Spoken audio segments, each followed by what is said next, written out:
মশুর হাদিসে আপনারা পড়েছেন অনেকে, সেটা হচ্ছে রাসূল বলছেন, ওবাইস তুমি আমার কাছে কেন এসছো? কোনটা পাপ কোনটা পুণ্য, কোনটা ভালো কোনটা মন্দ, এটা কি জানার জন্য? তো হযরত ওবাইস বলছে হ্যাঁ ইয়া রাসূলুল্লাহ। তখন রাসূল সাল্লাল্লাহু কি করলেন জানেন?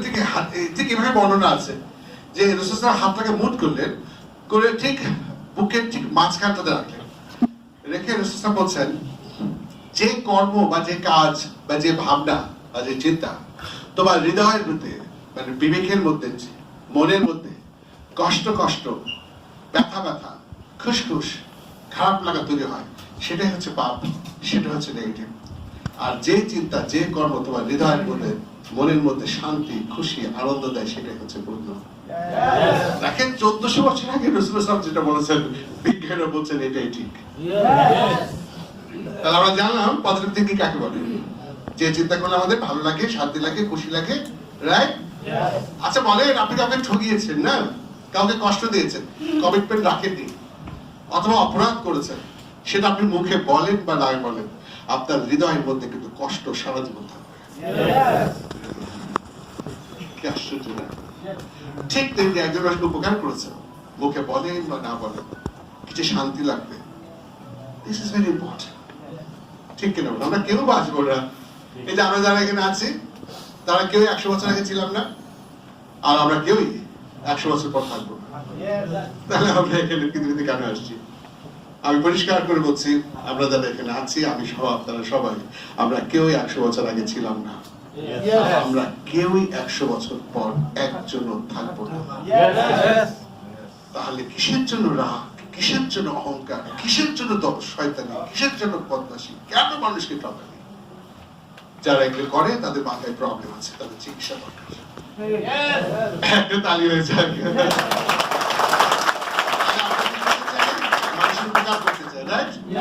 আমরা নিজেরা বড় হতে চাই, আমরা নিজেরা সেরা হতে চাই, কারণ মানুষকে আল্লাহ সৃষ্টি সেরা করে বানিয়েছেন।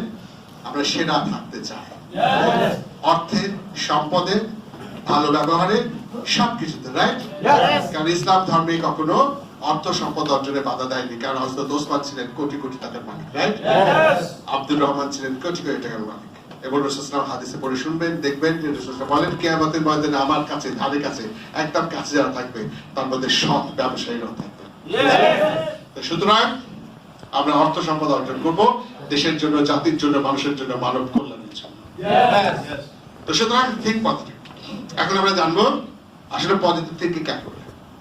দেখেন একটা কথা, এই যে আজকে সোহেল ভাই আমার কাছে গেছেন, কথা বলছিলেন, হ্যাঁ, অনেকদিন পর দেখার কথা, তাই বলছেন, দেখেন আমাদের বাংলাদেশে বহু লিডারকে বলতে শুনেছি আমি 14-15 বছর থেকে, think positive, think positive, think positive, talk positive, work positive, শুনেছেন না? কিন্তু এটা কত বলেই যাচ্ছে, কি লাভ হচ্ছে? কিছু লাভ হচ্ছে না। আবার সে বলছে থিঙ্ক পজিটিভ। আপনি বলে দেখেন আপনার কোনো ছোট ভাই কিংবা কাউকে, থিঙ্ক পজিটিভ, থিঙ্ক পজিটিভ, ভালো চিন্তা করো, ভালো চিন্তা করো, ভালো চিন্তা করো, সে বলবে কি, বুঝছি তো ভালো চিন্তা করতে হবে, বুঝছি তো হইল না। তো ভালো চিন্তা করো বলে তো কোনো লাভ নাই। ভালো চিন্তা কি করে করতে হবে সেটা তো তাকে, ওটা তার বলছি না। আমরা কি বলছি? Think positive, talk positive, work positive. কিন্তু কি করে সেটা করবো? নামাজ পড়ো বললে তো হবে না, নামাজ কি করে পড়তে হবে সেটা তো শেখাতে হবে। This is very important. তাহলে আজকে আমরা একদম শুরু থেকে সবকিছু শিখবো ইনশাআল্লাহ। নিজেকে পরিবর্তন করবো, সমাজকে পরিবর্তন করবো ইনশাআল্লাহ। একদম তাহলে টেনশন হবে না, এনজাইটি হবে না, মন খারাপ হবে না, এবং আমরা সবসময় স্ট্রেস ফ্রি থাকবো এবং সফল হবো ইনশাআল্লাহ। আমাদের ব্যবহার তো শুধু হবে, কারণ ব্যবহার তো সবচেয়ে ইম্পর্টেন্ট ব্যাপার। একদম। তাহলে আসেন আমরা শুরু করি। অ্যাকচুয়ালি পজিটিভ থিঙ্কিং কাকে বলে? What is the definition of positive thinking? Positive thinking means right thinking at every moment. আমি কিন্তু বলছি, আপনাদেরকে জিজ্ঞেস করবো, কিন্তু বলতে পারলে বই একটা বই একদম পেয়েই গেছে, কে যেটা বইটা পেয়েই গেছে। আর একটা বই আছে, দুটো বই, একটা হচ্ছে আনফোল্ডেড পটেনশিয়াল, আর একটা হচ্ছে মানসিক চাপ, রাগ নিয়ন্ত্রণের উপায়। তাহলে একটা বই এখনো রয়ে গেছে। আর আপনি যদি বইটা নেবেন না, তাহলে আর যদি নেবেন। আচ্ছা, ওকে। তাহলে positive thinking means right thinking এট এভরি মোমেন্ট। অর্থাৎ পজিটিভ থিঙ্কিং মানে হচ্ছে রাইট থিঙ্কিং করা যে কোনো অবস্থায়। পজিটিভ থিঙ্কিং মানে রাইট থিঙ্কিং, রং থিঙ্কিং না কিন্তু। হ্যাঁ, রং থিঙ্কিং নেগেটিভ থিঙ্কিং হবে। ইটস ভেরি কেয়ারফুল, খুব মনোযোগ দিয়ে শিখতে হবে। Positive thinking means right thinking at every moment. অর্থাৎ পজিটিভ থিঙ্কিং মানে হলো রাইট থিঙ্কিং করা যে কোনো অবস্থায়। রং থিঙ্কিং না, রাইট থিঙ্কিং করাকে বলে, সোজা কথা, রাইট থিঙ্কিং করাকে বলে পজিটিভ থিঙ্কিং। গেল এক, রাইট থিঙ্কিং করাকে বলে পজিটিভ থিঙ্কিং। আচ্ছা, তাহলে রাইট থিঙ্কিং কাকে বলে? রাইট থিঙ্কিং কাকে বলে না জানলে তো রাইট থিঙ্কিং করতে পারবো না একদম। তাহলে এখন আমরা জানবো রাইট থিঙ্কিং কাকে। Right thinking means to see the situation or problem at the same magnitude as it is. বাংলায় হলো রাইট থিঙ্কিং মানে হলো যা কিছু ঘটেছে বা ঘটবে সেটাকে সোজাভাবে দেখা, মানে যেমনটি ঘটেছে তেমন করেই দেখা, as it is, যেমনটি তেমনটি। রাইট? দারুণ না? মানে সবকিছুকে সোজাভাবে দেখা, টাকা কই রাখা। আমরা বলি তো তুই ব্যাকা হবে দেখছি কেন, পেঁচাই তো সুখে বলি কিনা বলে। রাইট? কি দারুণ না? রাইট থিঙ্কিং মানে যা কিছু ঘটেছে সেটাকে সেইভাবে দেখা। আপনি যদি ব্যাপারটা যেই হোক না কেন, আপনি যদি সঠিকভাবে দেখে তাহলে কোনো প্রবলেম নেই। তাহলে আমাদেরকে অ্যানালাইসিস করতে, সিদ্ধান্ত নিতে সিদ্ধান্ত ভুল হবে। ঠিক আছে বলেন? একদম। তাহলে আমরা বুঝলাম, যেমন আপনারা এখানে আছেন না, এই যে আপনারা আমাকে দেখছেন, কিভাবে দেখছেন? আপনারা আমাকে দেখছেন কেন জানেন? আলোটা সোজাভাবে আমার গায়ে আসছে এবং আলোটা সোজাভাবে আপনার চোখের ভেতরে যাচ্ছে। আলোটা সোজাভাবে এসে সোজাভাবে যাচ্ছে বলে তো দেখছেন। আলোটা যদি বাঁকাভাবে আসতো দেখতে পেতেন, তাকে বলেন তো পারেন। দেখা যায় তখন যখন সেটাকে সোজাভাবে দেখতে হয়। আর বলি আরে বাবা তুমি এত পেশাও কেন? আরে বলি না, আরে একটা পেশাও কেন? তোমার মাথায় কি প্রবলেম আছে নাকি? আচ্ছা, আমাদের নবী পেঁচাইতেন উনি আপনার নামাজের সময় আল্লাহ আল্লাহ তুমি ওদের সহজ সরল পথ দেখো, সহজ সরল, কিন্তু কেন বলেন? আমরা আল্লাহর কাছে কি বলি? আল্লাহ আমাদের একটু পথ দেখাও, একদম সহজ পথ, নাকি ব্যাকা পথ? তাহলে আপনি ব্যাকা ভাবে চিন্তা করবেন কেন? একদম ঠিক। তাহলে দেখেন কত সহজ না? বাস, তাহলে এসে গেল ব্যাপারটা সমাধান যে রাইট থিঙ্কিং করাকে বলে পজিটিভ থিঙ্কিং। আর রাইট থিঙ্কিং মানে হচ্ছে আমরা সবকিছুকে সহজভাবে সরলভাবে দেখবো, যাতে করে এই দিকটা সুন্দর করে বলেছি এইভাবে দেখা। বিউটিফুল। এখন এক চ্যাপ্টার ক্লিয়ার। Next chapter. বিশ্বাস করেন আজকে থেকে আমাদের আচরণ পুরো বদলে যাবে ইনশাআল্লাহ, যদি আমরা ব্যাপারটা বুঝতে পারি। ঠিক না?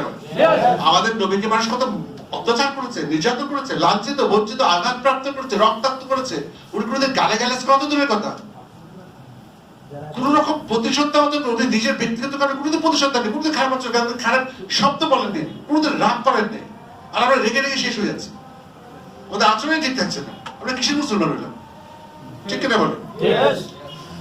আদান করছে, আমি থাকবো তাহলে একটা মিনিট। হ্যাঁ, আজকে আমরা এই নামাজের আগ পর্যন্ত এই পজিটিভ দিকটা পরিষ্কার হয়ে যাক তার ইনশাআল্লাহ। নামাজের আগে দেখবেন আমরা আসার সময় যেরকম ভাবছিল আমাদের চেহারার মধ্যে, মানে আচরণের মধ্যে, ইনশাআল্লাহ যাওয়ার সময় দেখবেন আমাদের আচরণ একদম ঠিক হয়েছে।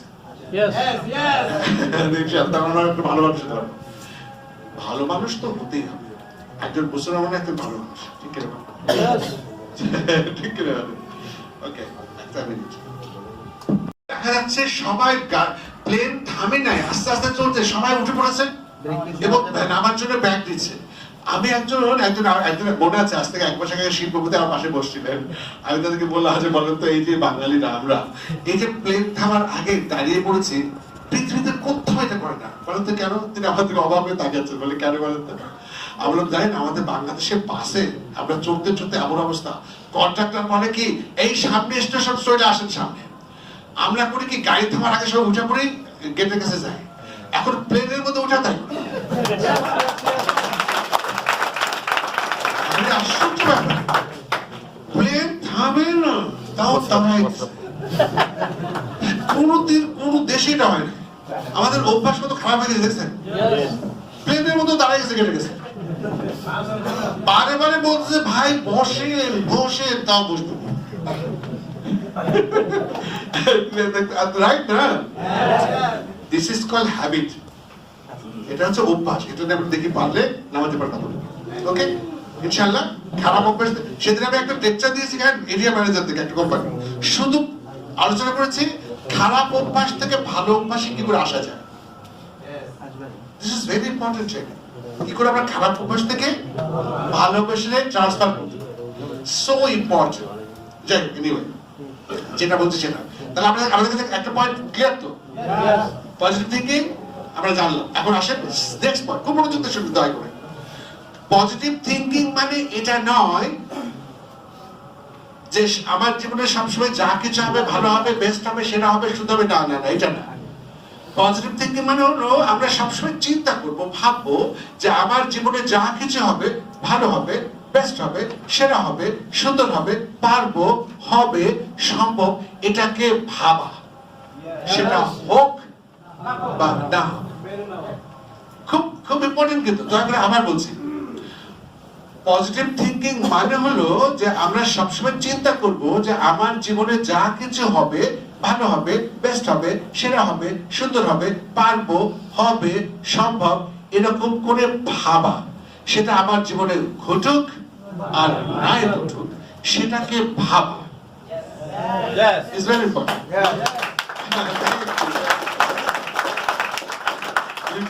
আচ্ছা, যেমন আমরা এই বলি, আপনারা কোরআনে পড়েছেন, হাদিসে পড়েছেন, আল্লাহ বলেন যে তোমরা আমার অনুগ্রহ থেকে, দয়া থেকে নিরাশ হও না। এটা আমরা সবাই জানি। কিন্তু তারপরে আল্লাহ বলছেন তুমি যাই করো না কেন অন্তত আমার রহমত থেকে নিরাশ হও না। কিন্তু কোন ব্যক্তি যদি বলেন না আমি জানি তুমি আমার মাফ করবে, আমি মাফ করবো, তোমার কিছু না, আমি জানি তুমি করবো, আল্লাহ আমি করবো, আমার বাবা তা তুমি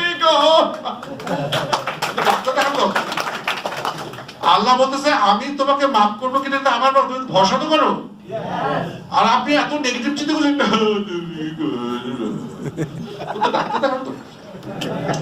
ঠিক কিনা বলেন?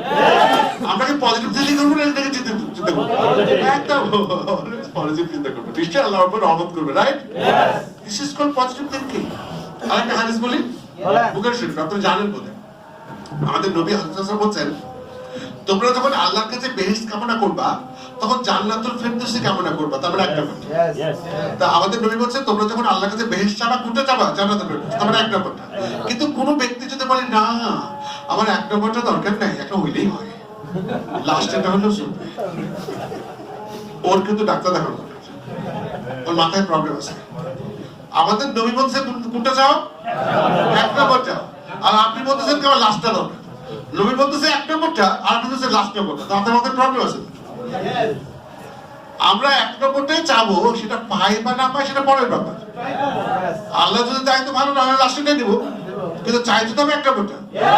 আচ্ছা, কোন লোক কি চায়, কোন ছেলে যে আমার বইয়ের নাক দেখাও, দাঁত দেখাও? আমরা চাই আমাদের বউ বিশেষ সুন্দরী হোক, সেটা পাই বা না পাই সেটা পরের ব্যাপার।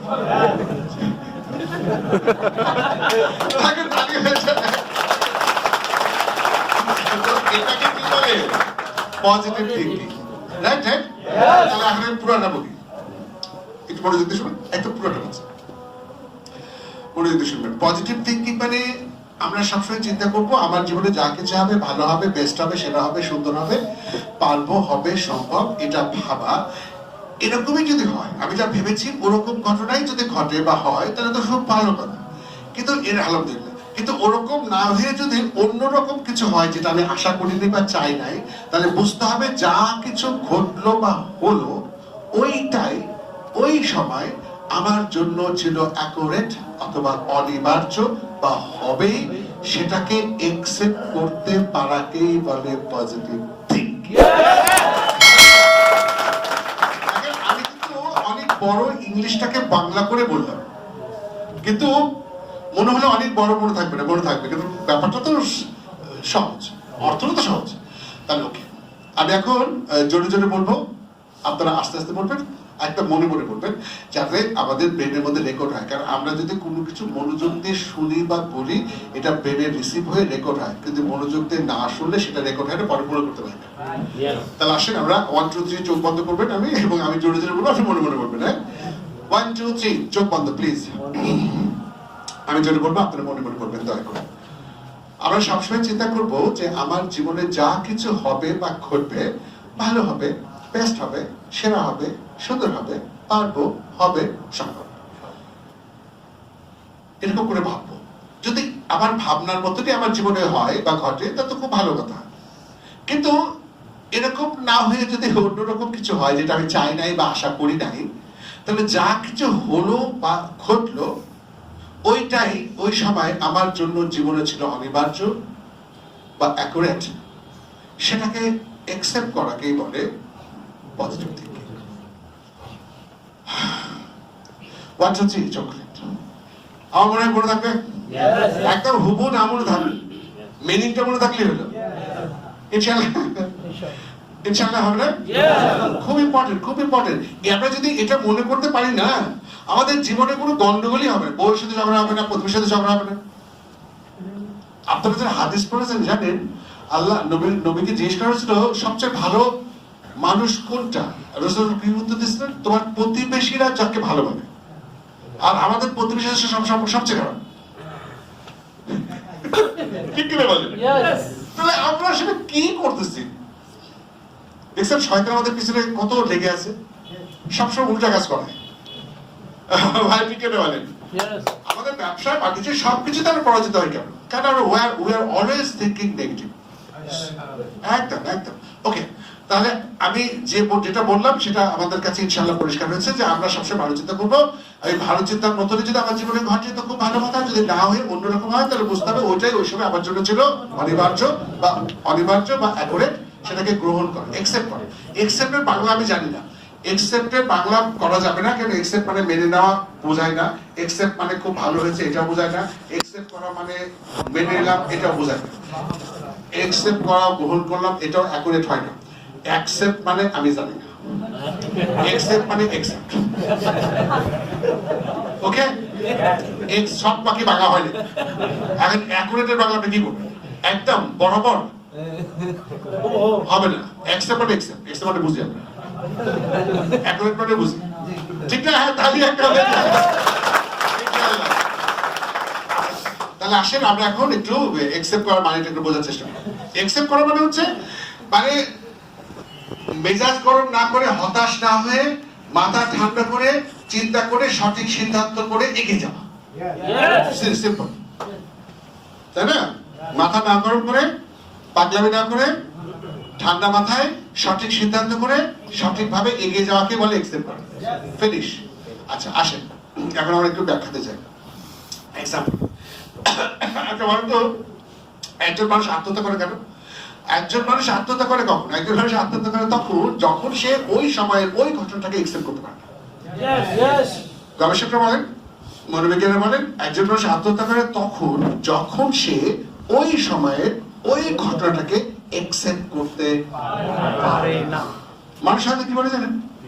যারা আত্মহত্যা করে তারা মনে করে, না আমার জীবন থেকে সে চলে গেছে, আমার ভালোবাসা নিয়ে গেছে, আমার টাকা পয়সা নিয়ে গেছে, আমার সম্পত্তি গেছে, আমি আমাকে আমি আর বাঁচতে চাই না, আমি চলে যেতে চাই।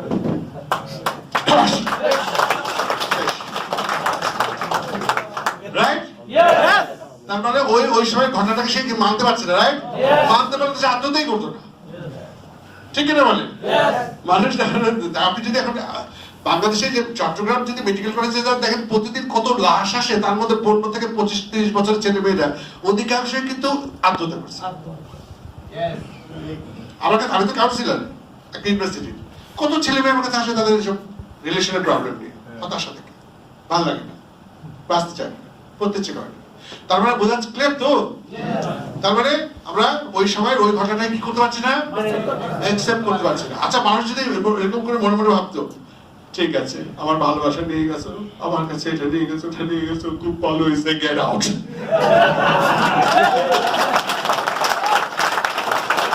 ভালোবাসা নিয়ে গেছো, ভালো হয়েছে, আমি আর একটা নতুন পাবো। সেদিন কিছু জানেন একটা মেয়ে এসছে আমার কাছে, সে তার মন ভীষণ খারাপ, কারণ যাকে সে ভালোবাসতো সে ভালোবাসতো, যে যেটাকে ভালোবাসতো সে ছেলেটা তার কাছে চলে গেছে, সে আর সহ্য করতে পারছে না, পড়াশোনা করতে পারছে না, মন খারাপ থাকে, তার সব শেষ। আমি তাকে বললাম, দেখো বাবা, যে যাবার সে তো যাবেই, তুমি তো তাকে আটকে রাখতে পারবে না। তাছাড়া বড় কথা হচ্ছে ও তো তোমার সাথে বিয়ের আগেই চলে গেছে, এটা তো তোমার জন্য অত্যন্ত উপকার করেছে। সে তো বিয়ের পরে তো ঝামেলা হতো, বিয়ের পরে অনুষ্ঠান হতো, কত কত টাকা হতো, তোমার আত্মীয় জানতো, তো বিয়ের আগে গেছে তো খুব ভালো হয়েছে, বিয়ের পরে তো আরো সর্বনাশ হতো, কারণ ও তো ছেলেটাই তো ভালো না, ও যাওয়ার ও তো আগেই গেছে, তুমি শুকরিয়া করো। আর বাচ্চা হওয়ার পরে কিন্তু আরো সর্বনাশ হতো, রাইট? বাচ্চা হওয়ার পরে কিন্তু আরো প্রবলেম হতো। তো সুতরাং আগেই গেছে, শুকরিয়া করে, আরো ভালো হয়েছে। একটা শয়তান গেছে, ঠিক কিনা বলে? তো সুতরাং আমরা সবসময় কি চিন্তা করবো? পজিটিভ চিন্তা করবো, তাই না? যে যাবার যাবেই, আর যে থাকার, হ্যাঁ, জোর করে তো লাভ নেই, জোর করে কি ভালোবাসা পাওয়া যাবে? কি বলছো? দিস ইজ ভেরি সিম্পল, তাই না? আমাদেরকে কেন ভাবতে তো চলবে, তাহলে আমাদের ক্লিয়ার? তার মানে সিচুয়েশনকে অ্যাকসেপ্ট করা। আচ্ছা, ওকে, আরেকটা লাস্ট এক্সাম্পল দিই, খুব ভালো লাগবে আপনাদের কাছে, অনেক এক্সাম্পলের মধ্যে কয়েকটা। আচ্ছা, বলো তো আমাদের নবী হযরত মুহাম্মদ পৃথিবীর শ্রেষ্ঠ মানুষ, নবী আল্লাহর বন্ধু, দেখেন নিষ্পাপ পবিত্র, আমাদের নবী ছিলেন নিষ্পাপ পবিত্র, পৃথিবীর শ্রেষ্ঠ মানুষ, শ্রেষ্ঠ নবী। অথচ তাকে মানুষদের কত অত্যাচার করেছে, নির্যাতন করেছে, লাঞ্ছিত, বঞ্চিত, আঘাতপ্রাপ্ত করেছে, রক্তাক্ত করেছে, এমনকি মক্কা থেকে মদিনাতে ভাগাই দিয়েছে, এমনকি উনি মক্কা থেকে মদিনাতে ভেগেও গেছে। এবং কেমন ভাবে গেছে, হযরত আলীকে শুয়ে রেখে, হযরত আবু বকরকে সাথে নিয়ে পাহাড়ের পর পাহাড় উঠিয়ে, কাহিনী আমরা কম বেশি সবাই জানি। কিন্তু দেখেন আমাদের নবী তো আল্লাহকে বলতে পারতেন, হে আল্লাহ, আমি তোমার বন্ধু, আমি পৃথিবীর শ্রেষ্ঠ মানুষ, শ্রেষ্ঠ নবী, আমি যদি মক্কা থেকে ভাগি তাহলে পৃথিবীর মানুষ বলবে নাকি পৃথিবীর শ্রেষ্ঠ মানুষ ভাগছে? আরে আমি ভাগবো কেন, এটাকে হয় নাকি? বরং তুমি ওদেরকেই ভাগাও। আচ্ছা, উনি কেন বলছেন না? কারণ কি জানেন, আমাদের নবী রাসূল সাল্লাল্লাহু আলাইহি ওয়াসাল্লাম ভালো করে জানতেন, যা কিছু হচ্ছে, যা কিছু ঘটছে, ওইটাই ওই সময় আমার জন্য অ্যাকুরেট। পৃথিবীর শ্রেষ্ঠ মানুষ যদি সিচুয়েশনকে অ্যাকসেপ্ট করতে পারে, তাহলে আমরা কেন সিচুয়েশনকে অ্যাকসেপ্ট করতে পারবো না? এবং তিনি সিচুয়েশনকে অ্যাকসেপ্ট করেছিলেন বলেই আবার মদিনা থেকে বিজয়ী হয়ে মক্কায় ফিরত এসেছেন। ঠিক কিনা বলেন? Accept the situation. আমি কিন্তু অ্যাকসেপ্ট দ্য সিচুয়েশন, অ্যাকসেপ্ট করা মানে কিন্তু এটা খুব ভালো হয়েছে। রিমেম্বার, অ্যাকসেপ্ট করা মানে কিন্তু এটা খুব মজার ব্যাপার। অ্যাকসেপ্ট করা মানে এটা যে খুশির ব্যাপার। অ্যাকসেপ্ট করা মানে কে বুঝেন না? আপনারা বুঝছেন কি? আপনারা বুঝতেই হইলো, মানে মাথাকে ঠান্ডা রেখে সঠিক সিদ্ধান্ত নিয়ে সামনের দিকে, ঠিক কিনা বলেন? অ্যাকসেপ্ট মানে মেনে নিলাম এরকম কিছু না, আর যদি মেনে না মানে হয় তো হলো, ঠিক কিনা বলেন? This is beautiful. মাথা ঠান্ডা রাখার জন্য, সফলতার জন্য, ধৈর্যের জন্য এর চেয়ে বড় সূত্র আর কি হতে পারে, রাইট? তা আমরা কেন হতাশ হয়ে যাই? আমরা কেন ভেঙে পড়ি? কিসের জন্য? What is the problem? আচ্ছা, বলেন তো, আমরা যারা হিন্দু আছে, যারা হিন্দুরা কি বলে? ভগবান যা করে ভালোর জন্য করে। খ্রিস্টানরা কি বলে? গড যা করে। আর আমরা মুসলমান কি বলি? আল্লাহ যা করে ভালোর জন্য করে। তাহলে আমরা কিন্তু সবাইকে বলছি আল্লাহ যা করে ভালোর জন্য করে। যেমন দেখেন আমরা কি করি জানেন, আমরা যারা সিনিয়র, আমরা জুনিয়রদেরকে কিছু হলে বলি কি, মন খারাপ করে বলি, আরে দূর কি যে ভাবনা তুমি, আল্লাহ যা করে ভালোর জন্যই করে। আমরা অন্যের জন্য কিন্তু ঠিকই বলি আল্লাহ যা করে ভালোর জন্য করে, কিন্তু নিজের জন্য কিছু হলে আমরা বলি কি, না কেন পারবো, কিসে পারবো, পারবো না, পারবো না। কি ব্যাপারটা, কি সমস্যাটা কোথায়? অন্যের ক্ষেত্রে গিয়ে আল্লাহ যা করে, আল্লাহ যা করে, আর নিজের জন্য কিসের জন্য, কেন হবে না, মন বলো, রাইট?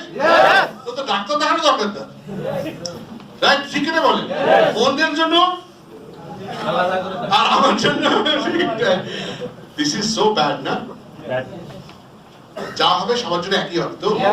ওকে, এই ব্যাপারে আপনারা ভালো করে একটু কোরআন হাদিস পড়বেন, তাহলে আপনাদের দেখবেন মাথা একদম পরিষ্কার থাকবে। আমরা আসলে পড়ি না বলে বুঝি না। ওকে, আমি জাস্ট দুটো বাণী বলবো কোরআন থেকে। সূরা ইউনূস, সূরা রুদ, এইসব সূরাতে আল্লাহ বলছেন প্রত্যেকটা মানুষ তার কর্মের জন্য সে দায়ী। আচ্ছা, প্রত্যেকটা মানুষ তার কর্মের জন্য কে দায়ী? আচ্ছা, আমার কর্মের জন্য কি আল্লাহ দায়ী? আচ্ছা, আমি যদি ঘুষ খাই, আমি যদি বলি ঘুষ খাই, আর কেউ যদি আমার ঘুষ খাই শুরু করে, আমি কি করে ঘুষ খাবো? আমি আল্লাহ বলছে বলে খাইছি, ওইসব চালাকি চলবে না। এখন রেপ করছি কেন? তুমি রেপ করছো কেন? আমি কি রেপ করতে পারি? আল্লাহ তো বলছে। ওইসব চালাকি বদমাইশি আমার কর্মের জন্য কে দায়ী? কারণ আল্লাহ আমাকে চয়েস দিয়েছে। আমি ভালো কাজ করতে পারি, করতে পারবো, আমি সৎ পথে যেতে পারি, অসৎ পথে যেতে পারি। দেখেন, একটা জিনিস দয়া করে বুঝতে হবে, কোরআন শরীফে আল্লাহ বলছেন ফেরেশতারা আমার নির্দেশের বাইরে 100 করতে পারে না, কারণ ওদের চয়েস দেয়। পশু পাখি ফেরেশতাদের চয়েস দেয়, ওরা নিজে থেকে কিছু করতে পারে না, যেহেতু ওদের চয়েস দেয়, ওদের বিচার দেয়। ওদের চয়েস নাই বলে ওদের কি নাই? বিচার দেয়। কিন্তু আমাদের চয়েস আছে বলে আমাদের বিচার আছে। করতে পারি। আল্লাহ কোরআন শরীফে জেনেই পারেছে যে তোমাদের বুদ্ধি বিচার করো, চলো, রাইট? এবং তোমরা যা করবে আমি সব লিখে রাখছি। তুমি কি করবে আমি জানি, আমি লিখছি, কিন্তু আমি লিখছি তোমার কর্মের জন্য, আমার চিন্তা তোমার জন্য। তুমি করছো যা, তা লিখছি। পরিষ্কার? Very simple. আল্লাহ কোরআন শরীফে বলেন ফেরেশতাদেরকে শব্দ বলছেন ফেরেশতারা আমার নির্দেশের বাইরে 100টাও নড়তে।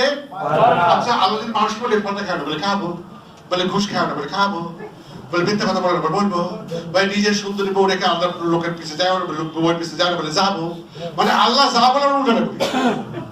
বলে তো কেন? কারণ আমাদের চয়েস আছে। ক্লিয়ার? আমাদের চয়েস আছে বলে আমাদের বিচার আছে, একদম পরিষ্কার। সুতরাং আমার কর্মের জন্য আল্লাহ কি বলছেন? প্রত্যেকটা মানুষ তার কর্মের জন্য কে দায়ী? আর একটা সূরাতে আল্লাহ বলছেন আমি মানুষের প্রতি নির্যাতন করি নাই, অত্যাচার করি না, ওরা নিজের উপর করছে। তাহলে আমার উপরে যে বিপদ আসছে এটা কে দেয়? আমি। এটা হচ্ছে এক। সূরা বাকারাতে আল্লাহ তাআলা আরেক জায়গায় বলছেন ঠিক অন্যরকম করে বলছেন, আমাদের একটু বোঝা দরকার। সেটা হচ্ছে আল্লাহ বলছেন পরিষ্কার করে যে আমি মানুষকে জান মাল শস্যের ক্ষতি দ্বারা পরীক্ষা করব। আপনি মানে মোহাম্মদ, আপনি তাদেরকে শুভ সংবাদ দিন যারা ধৈর্যশীল। কি অসাধারণ কথা! আবার বলি কথাটা, আল্লাহ বলছেন, আল্লাহ এক জায়গায় বলছেন যে প্রত্যেকটা মানুষ কর্মের জন্য সে দেয়, আর এখানে কি বলছেন? অন্যরকম বলছেন। কি বলছেন? আমি মানুষকে কি করবো? পরীক্ষা করবো। কি কি দিয়ে? জান মাল শস্যের অসুস্থতার বিভিন্ন ক্ষতি দ্বারা পরীক্ষা করবো। তারপর বলছেন আপনি ওদেরকে শুভ সংবাদ দিন যারা ধৈর্যশীল। এর মানেটা কি? মানেটা বোঝা দরকার। সেটা হচ্ছে আল্লাহ বলছেন আমি পরীক্ষা করবো। আচ্ছা বলেন তো পরীক্ষা মানে কি? পরীক্ষা মানে প্রমোশন, পরীক্ষা মানে এগিয়ে যাওয়া, পরীক্ষা মানে অগ্রগতি, পরীক্ষা মানে সফলতা। তার মানে আল্লাহ আমাদের পরীক্ষা নেওয়ার জন্য পরীক্ষা নিচ্ছেন, মানে আমাদেরকে ভালোবাসতেছেন, আর তার মানে আল্লাহ যা করে ভালোর জন্য। সুতরাং কখনোই হতাশ হওয়া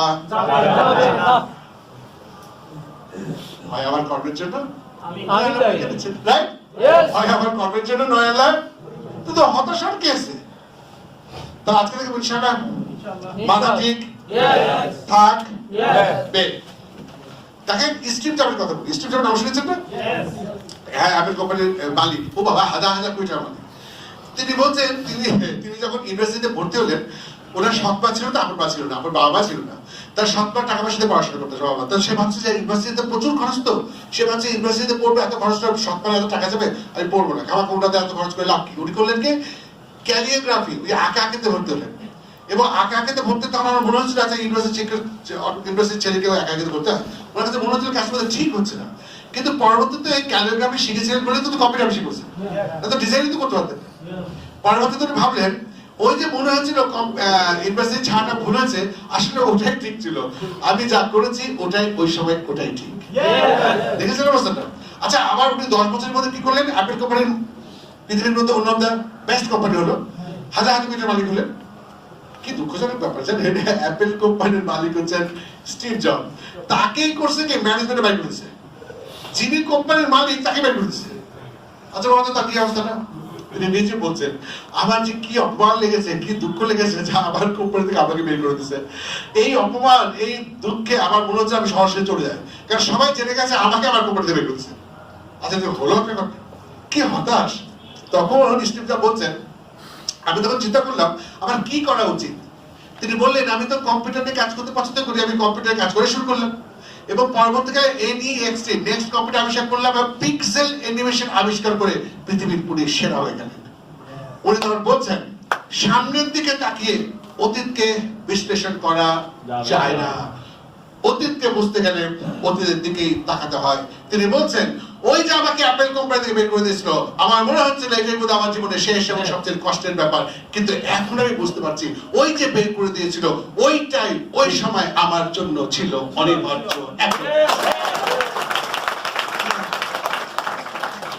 রাইট? দেখেন আমাদের অতীত জীবনে যা কিছু ঘটেছে হয়েছে আমরা অনেক সময় আফসোস করি, মনে করি ওই ইউনিভার্সিটিতে পড়লে ভালো হতো, ওই আমেরিকা চলে গেলে ভালো হতো, ওই কানাডা চলে ভালো হতো, ওকে বিয়ে করলে ভালো হতো, ওই কাজটা করলে ভালো হতো, ওটা পড়লে ভালো হতো, ওই কোম্পানি করে ভালো হতো। আমরা খালি বলি খালি ভালো হতো, হয়তো হয়তো, আসলে যেটা হয়েছে ওইটাই ঠিক ছিল। আমরা এখন যেখানে আছি এখান থেকে আমাদেরকে সফলতার জায়গায় যাইতে হবে। রাইট? কারণ অতীতকে নিয়ে আফসোস করাটা বোকামি, কিন্তু অতীত থেকে আমরা শিক্ষা নেব। রাইট? কিন্তু একসেপ্ট করেই নেব। সুতরাং আমাদের মাথায় রাখতে হবে অতীতকে নিয়ে আমরা মন খারাপ করে জীবনটাকে ধ্বংস করা মানে বোকামি। তো আজকে থেকে আমরা পজিটিভ চিন্তা করতে পারবো তো? একদম একদম পজিটিভ চিন্তা করতে যদি না পারি আমরা জীবনে কখনো সফল হতে পারবো না। আমাদের নবী বলেন হয় ভালো চিন্তা করো না চুপ থাকো, খারাপ চিন্তা করা যাবেই না। রাইট? Positive thinking. তাহলে আজকে থেকে আমরা অতীতকে নিয়ে কি করব? মন খারাপ করবো না, মনে করবো অতীতে যা হয়েছে এর পেছনে নিশ্চয়ই কোনো কারণ আছে, কিন্তু আমাকে এখান থেকে সামনের দিকে এগিয়ে যেতে হবে। This is called positive thinking. সবকিছু আমার মনের মতন হবে না, সবকিছু আমার মনের মতো চলবে। এই দেখেন আপনারা যে পৃথিবীর মধ্যে আমি কিন্তু ফরএভার লিভিং এর আজ থেকে প্রায় 10 বছর আগে থেকে কিন্তু প্রোডাক্ট ব্যবহার করি। এমনকি সেন্ট্রাল আপনাদের কেন্দ্রীয় অফিসে বহু ট্রেনিং আমি চিনমন্ত্রী থেকে অনুষ্ঠানে আমি অনেক সেমিনার করিয়েছি। আমি নিজেই আপনাদের প্রোডাক্ট ব্যবহার করেছি এবং আমি আপনাদের কোম্পানি সম্পর্কে জানি, কারণ এই কোম্পানিটা হচ্ছে সারা বিশ্বের মধ্যে one of the best natural product উৎপাদনকারী সংস্থা। আমেরিকার মধ্যে আমেরিকার প্রাইভেট ইন্ডাস্ট্রির মধ্যে এই কোম্পানি হলো আমেরিকার মধ্যে বেস্ট কোম্পানি, এক নম্বর company. Largest industry of the USA for natural health product.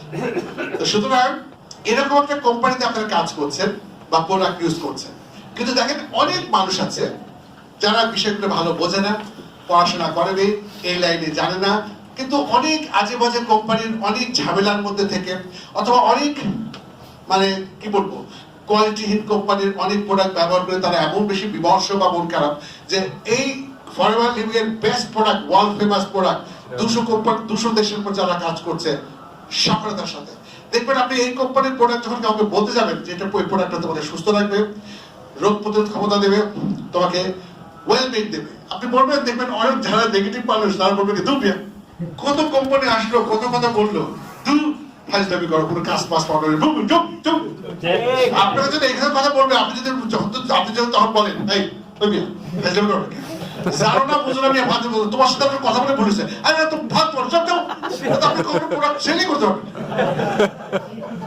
আপনাকে তো পজিটিভ চিন্তা করতে হবে। ও জানে না বলে ফালতু কথা বলছে, কিন্তু আপনি যদি ফালতু কথা বলে রেখে যান তাহলে বুঝতে আপনি পজিটিভ থিঙ্ক করতে পারছেন না। যখন কেউ বলবে দূর কত কত কোম্পানি আসলো কালো নিয়ে তোমার মতো ভালো ব্যাপার এরকম যখন বলবে, তখন আপনি কি বলবেন? তখন আপনি পজিটিভ চিন্তা করবেন, আপনি বলবেন বাহ আপনার মাঝে তো অনেক বুদ্ধি, আপনি এত বুঝেন।